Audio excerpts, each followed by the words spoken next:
अगले 10 सेकंड में सुनिए अयोध्या का वो रहस्य जिसे ना आप रामायण में पढ़ते हैं ना टीवी में देखते हैं। वो दिव्य पल जब श्री राम ने सीता माँ के लिए स्वयं आकाश में प्रकाश पथ बनाया था। अयोध्या उस रात शांत थी, पर श्री राम के हृदय में हलचल थी।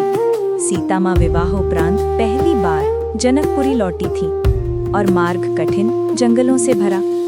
सीता का काफिला रात में निकल चुका था। आकाश में बादलों का साया, वन में अजीब सी खामोशी।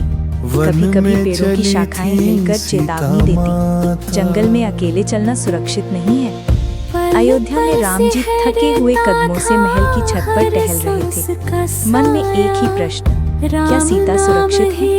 प्रेम में दूरी सबसे कठिन परीक्षा होती है और उस रात राम जी वही परीक्षा दे रहे थे। राम जी ने निश्चय किया, अगर कोई दीप सीता की राह रोशन नहीं कर सकता तो वे स्वयं करेंगे। ध्यान की गहन अवस्था में श्री राम ने अपनी दिव्य शक्ति को केंद्रित किया और तभी आकाश फटता हुआ सा प्रतीत हुआ।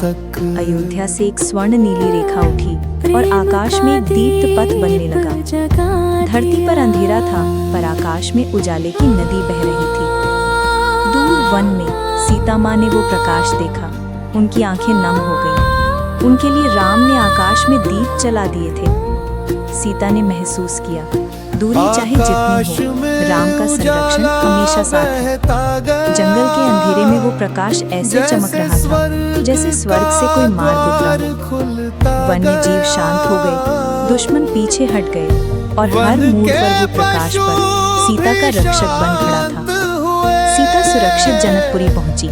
जनक महाराज ने आकाश में उजाले की वो रेखा देख मंत्रमुग्ध होकर कहा, ये कोई साधारण प्रकाश नहीं, ये राम का प्रेम है। कहा जाता है, अयोध्या में दीपोत्सव पर जब करोड़ों दीप जलते हैं तो वो उसी दिव्य आकाश दीप मार्ग का प्रतीक है जो राम ने सीता के लिए बनाया था।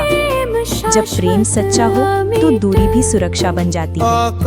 अंधकार कितना भी गहरा हो, एक दीप सब बदल सकता है। अगर ये दिव्य कथा आपके हृदय को छू गई, लाइक करें, सब्सक्राइब करें और कमेंट में लिखें जय सिया राम।